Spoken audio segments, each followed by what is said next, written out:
जोहार। आप देख रहे हैं बेरमो टुडे। मैं हूं अफरोज़ आलम। वर्तमान समय में आप जगह जगह देखेंगे कि प्लास्टिक बैन करने की बातें चल रही है और जागरूकता अभियान चल रहा है। लोगों को दुकानों में छापा भी पड़ रहा है कि प्लास्टिक बैन किया जाए, प्लास्टिक यूज़ नहीं किया जाए। लेकिन प्लास्टिक के जगह क्या यूज़ किया जाए, ये ऑप्शंस लोगों को नहीं मिल रहा है, क्योंकि चाइना ने पूरे हिंदुस्तान में, पूरे देश में, पूरे दुनिया में जो है लगभग 80% कब्जा करके रखा है पूरे घरों में। और कई तरह के प्लास्टिक सामग्री बना रहे हैं और बहुत सस्ते कीमतों में बनाकर लोगों को घरों तक पहुंचा रहे हैं। और लगातार आप देख सकते हैं, चाहे वो LED बल्ब हो, चाहे कई तरह की चीज़ें, चाहे वो कंघी क्यों ना हो, ब्रश क्यों ना हो, हर चीज़ जो है चाइना हर घर घर तक पहुंचा दी है। लेकिन हम लोग अगर दिवाली आता है तो फुलझड़ी का विरोध करते हैं कि चाइना ने बनाया है, फुलझड़ी का विरोध करते हैं ताकि देश में फुलझड़ी ना जले, चाइना का बनाया हुआ है और प्लास्टिक का यूज़ किया गया है। ये सारी चीज़ों को लेकर हम लोग लगातार विरोध करते हैं, लेकिन कोई फ़ायदा नहीं होता है, क्योंकि हर घरों में, चाहे वो छोटी सी छोटी चीज़ हो या बड़ी सी बड़ी चीज़ हो, चाइना लगातार जो है घरों में कब्ज़ा करती जा रही है और अपने प्रोडक्ट हर घर तक पहुंचाते जा रही है। और हिंदुस्तान जो है मैन्युफैक्चरिंग लगातार अपना मैन्युफैक्चर नहीं कर पा रहा है, चाइना से माल ले रहा है और चाइना लगातार अपने बड़ा बड़ा कंपनी खोलकर कई तरह का मैन्युफैक्चरिंग कर रहा है और हिंदुस्तान में उसका उस प्रोडक्ट को बेच रहा है। लेकिन अभी हमारे साथ जो शख्स मौजूद है, झारखंड के बेरमो अंचल के, ये बोकारो थर्मल में मौजूद रहते हैं और इनका नाम है फैज़ल जी और ये इंजीनियर है। इन्होंने एक प्रोडक्ट बनाया है प्लास्टिक से निजात पाने के लिए, और प्लास्टिक के जगह बांस का इन्होंने यूज़ किया है। और ये ब्रश है, ये बांस का ब्रश इन्होंने बनाया है ताकि प्लास्टिक का यूज़ ना हो। प्लास्टिक के कारण जो पर्यावरण प्रदूषित होती है, पर्यावरण को जो प्रॉब्लम्स आती है, वो उससे निजात पाने के लिए इन्होंने एक बांस का ये ब्रश बनाया है। और क्या क्या ये बनाएंगे, चलिए इनसे बात करते हैं। सबसे पहले बेरमो टुडे में आपका स्वागत है। Thank you very much. मेरा नाम फैज़ल है और मैं अभी एक जापान की कंपनी में काम करता हूँ और मेरे साथ इस मिशन में मेरे साथ और भी इंजीनियर्स हैं जो कि हम लोग बहुत क्लोजली वर्क कर रहे हैं। सब दूसरी कंपनीज़ में काम कर रहे हैं, उसके साथ भी हम लोग एक इनिशिएशन लिए हैं ताकि हम लोग इंडिया के प्रोडक्ट्स को इंडिया में मैन्युफैक्चर करें और इंडिया की इकोनॉमी पे हम लोग वर्क करें। तो उसके लिए हमने एक प्लास्टिक से रिलेटेड एक अभियान चलाया है कि प्लास्टिक के प्रोडक्ट्स को हम लोग को रिप्लेस करना है। तो उसके लिए हम लोग एक बहुत अच्छा विकल्प निकाले हैं। बांस एक ऐसा चीज़ है, एक जो कि प्लास्टिक को बहुत अच्छे तरीके से रिप्लेस कर सकता है। बहुत सारा प्रोडक्ट्स हम लोग बांस से बनाया जा सकता है। अभी हम लोग ये मेड इन इंडिया प्रोडक्ट है। चाइना भी बांस से रिलेटेड बहुत सारी प्रोडक्ट्स बना रही है और चाइना इंडिया से बहुत आगे है। और हमारा ये मानना है कि हम लोग अभी इंडिया में कुछ मैन्युफैक्चरिंग यूनिट्स डालेंगे जिसमें हम लोग प्लास्टिक से यूज़ किए हुए प्रोडक्ट्स को हम लोग रिप्लेस करेंगे बैम्बू प्रोडक्ट से। ये बांस एक पहला प्रोडक्ट है, बांस का toothbrush. We are gonna come with more products of bamboo.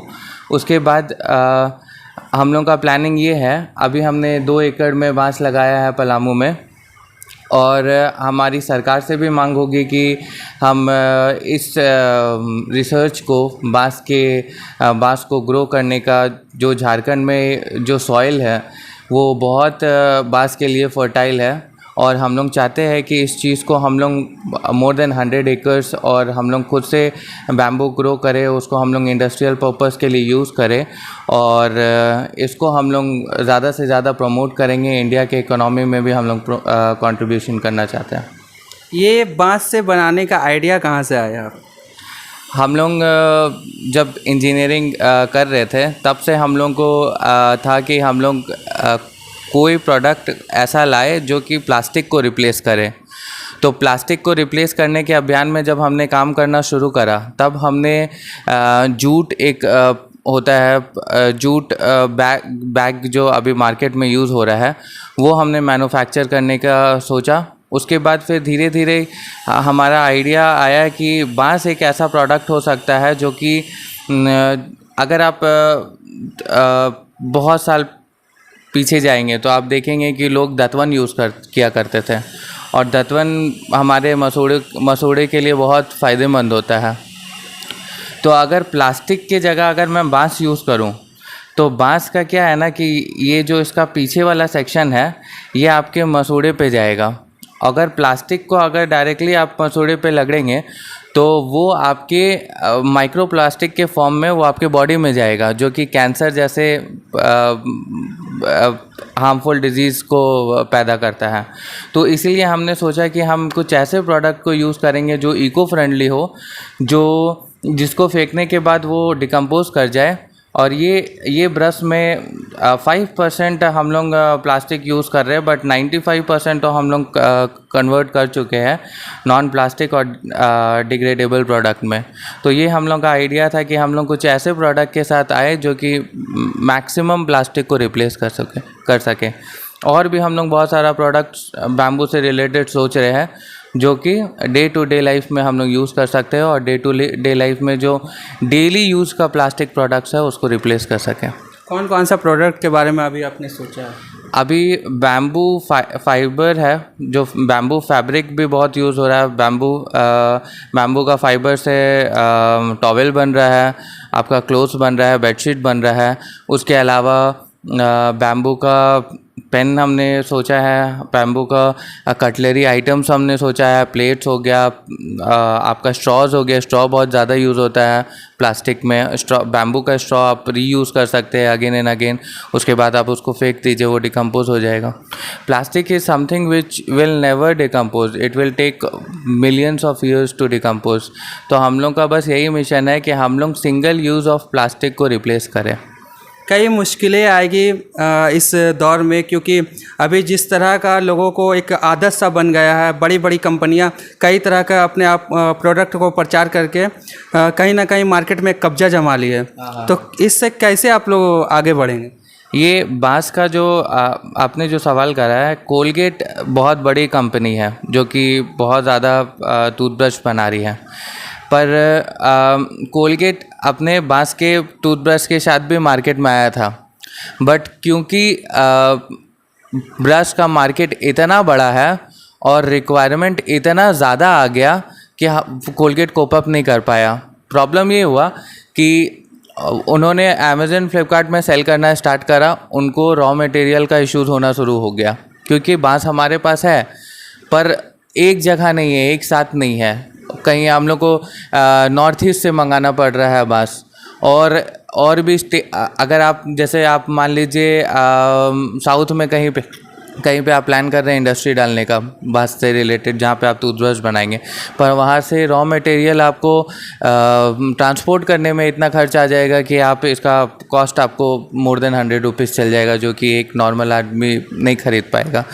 तो इसलिए रॉ मटेरियल का अनअवेलेबिलिटी की वजह से कोलगेट जैसी बड़ी कंपनी इससे कोप अप नहीं कर पाई। हम लोग ये सोच रहे हैं कि जगह जगह पे लोगों को, पहले तो फार्मर्स को भी हम लोग ट्रेन करना चाहते हैं कि फार्मर्स भी आगे आए, फार्मर्स को भी हम लोग ट्रेन करें और उनको भी हम लोग बोले कि बैम्बू एक बहुत अच्छा विकल्प है, जहाँ पे आप 1 एकड़ में या कुछ डिसमिल में भी आप बैम्बू लगा कर अपना खुद का एक बैम्बू ग्रो कर सकते हैं। उसको आप बेच भी सकते हैं या फिर इंडस्ट्रीज़ को भी सप्लाई कर सकते हैं, हमारी जैसे इंडस्ट्रीज़ को जो बांस से टूथब्रश बना रहा है। इसलिए हम लोग का विकल्प ये है कि ज़्यादा से ज़्यादा हम लोग बैम्बू के फार्मिंग पे ध्यान दें, ज़्यादा से ज़्यादा रॉ मटेरियल हमारे कंट्री में आए ताकि हम लोग किसी और पे डिपेंडेंट ना रहे, ताकि हम लोग इंडस्ट्री सेटअप करें और हर एक घर में बैम्बू का टूथब्रश या बैम्बू का दूसरा प्रोडक्ट पहुँचाए। कपड़े और बेडशीट भी आपने कहा कि आने वाले समय में बांस के द्वारा हम लोग बनाएंगे, कैसे वो बनेगा? बैम्बू फैब्रिक अभी ऑलरेडी मार्केट में है, इसका पेटेंट चाइना लिया हुआ है और अभी इंडिया में हमारे पास किसी भी कंपनीज़ के पास बैम्बू फैब्रिक का पेटेंट नहीं है। तो जितना भी माल इंडिया में रॉ मटेरियल में आ रहा है वो सारा चाइना से आ रहा है, और चाइना बहुत ही ज़्यादा टेक्नोलॉजी में अभी अहेड है इंडिया से। और इसलिए हम लोग को भी अभी बहुत सारा रिसर्च वर्क करना पड़ेगा, बहुत सारा कुछ सीखना पड़ेगा बांस से रिलेटेड, ताकि आने वाले समय में हम लोग भी खुद का बैम्बू फैब्रिक बनाएं और खुद से हम लोग वर्ल्ड वाइड उसको एक्सपोर्ट करें। अपनी कंपनी का आपने क्या नाम रखा? Just bamboo life. Just bamboo life. हाँ। आगे आप अपने जैसे युवाओं को क्या संदेश देना चाहेंगे? मेरे जैसे युवाओं को मैं यही संदेश देना चाहता हूँ कि आप किसी भी फील्ड में हो, क्योंकि मैं एक इंजीनियर हूँ और मैं बहुत साल से कंपनीज़ में वर्क कर रहा हूँ। और मेरा ये मानना है कि हम कंपनीज़ में वर्क करने के बाद भी हम कुछ समय अपने लिए भी निकाल लेते हैं और कुछ समय हम सोशल वर्क के लिए भी निकाल लेते हैं। तो मेरा ये कहना है कि युवा लोगों को सामने आना चाहिए सोशल वर्क के लिए, और जो भी आइडियाज़ उनके पास है उनको किसी माध्यम से उनको प्रेजेंट करना चाहिए, और हम लोग कैसे उस चीज़ को एक इंडस्ट्रियल अप्रोच से उसको लार्ज स्केल में इम्प्लीमेंट कर सके।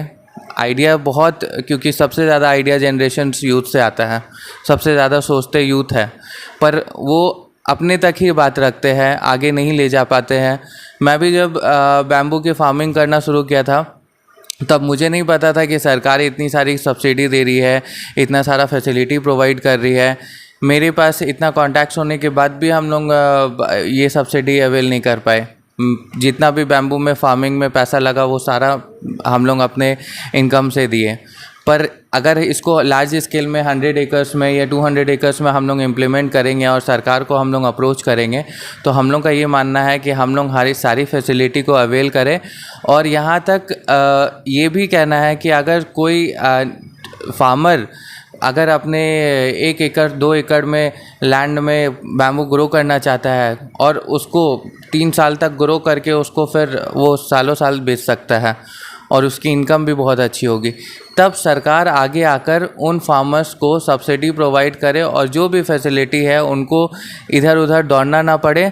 एक प्रॉपर टीम होना चाहिए जो कि उनको हेल्प करे सारी सब्सिडी और सब कुछ अवेल करवाने में, क्योंकि बहुत टाइम लग जाता है, लोगों को नॉलेज नहीं होती है कि हम कहाँ से जाएंगे, किस दफ्तर में जाएंगे, किस डिपार्टमेंट में जाके हमको क्या फॉर्म फिल करना होगा, कैसे हमको अप्रोच करना होगा।